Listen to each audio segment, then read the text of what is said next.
been stepped up with the launching of the Training Academy in Port Elizabeth.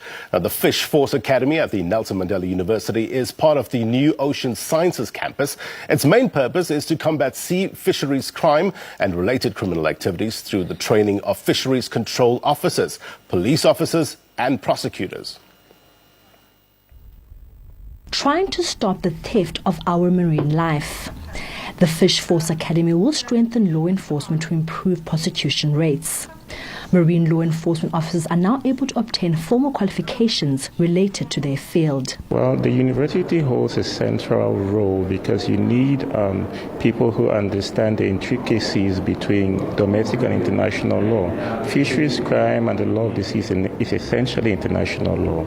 So you need people with an understanding of it and how to translate these international laws into domestic laws, which then local communities, the government would have to put systems in place to implement. But it's not just about good governance in commercial fishing.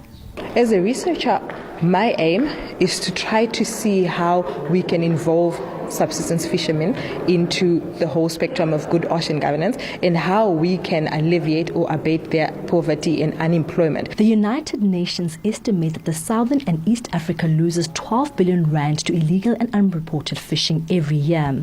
South Africa also recently amended its legislation to give municipal law enforcement officers the power to act as fishing control officers. The local government has roles to play in many instances. For example, they've got the capacity to make legislation.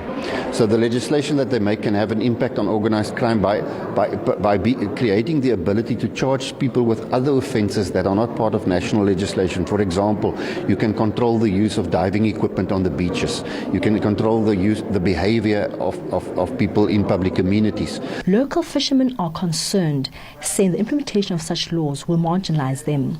Many turn to illegal fishing when they do not get the permits. As fishermen, we feel we are not being given the full right. For us, it's a long swim to freedom still.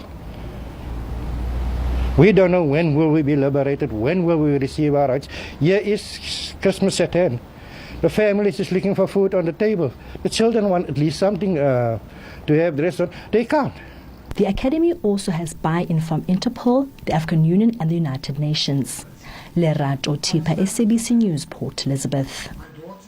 Let's get some international news now. And US President Donald Trump has declared that his meeting with Chinese leader Xi Jinping in Beijing this morning was a great success. Trump was greeted with pageantry at the imposing Great Wall of the People next to Tiananmen Square on the second day of his visit to China. It's the critical stop in a 5-nation tour.